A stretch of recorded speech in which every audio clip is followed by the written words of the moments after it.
उदगीर शहरात महायुती आणि महाविकास आघाडीमध्ये घोषणा देण्यावरून वातावरण तापलंय। याच कारणावरून आज सकाळी 9 ते 12 वाजेपर्यंत छत्रपती शिवाजी महाराज चौक येथे महाविकास आघाडीच्या कार्यकर्त्यांनी 3 तास रास्ता रोको आंदोलन महायुतीचा निषेध केलाय। महाविकास आघाडीच्या कार्यकर्त्यांवर शहर पोलीस ठाण्यात दाखल करण्यात आलेल्या गुन्ह्याचा निषेध करत रास्ता रोको आंदोलन केल्यामुळे शहरातून होणारी वाहतूक इतरत्र मार्गाने वळवावी लागली आहे। यावेळी आंदोलनस्थळी मोठा पोलीस बंदोबस्त लावण्यात आला होता।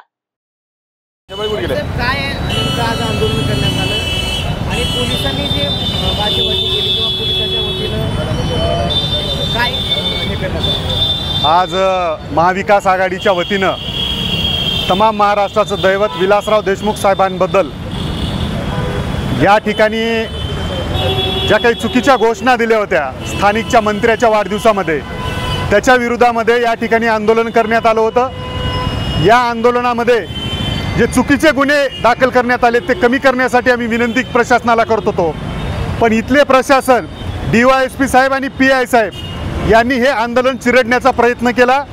त्याला जनतेतून प्रचंड विरोध झाला आणि हे आंदोलन एक जनआंदोलन सारखं उभं राहिलं आणि पुन्हा एकदा उदगीरच्या जनतेने या ठिकाणी दाखवून दिलेलं आहे की जिथं जिथं अन्याय होईल तिथं तिथं एकत्रित येऊन अन्यायाच्या विरोधात एक आवाज उठवण्याचं काम उदगीरच्या जनतेने केलेलं आहे। या पुढच्या काळात सुद्धा जोपर्यंत हे चुकीचे गुन्हे रद्द होणार नाहीत आणि ज्यांनी हे चुकीच्या घोषणा दिल्या त्यांच्यावर गुन्हे दाखल होणार नाहीत, हे आंदोलन थांबणार नाही। इथून पुढे सुद्धा हे तीव्र आंदोलन केलं जाईल।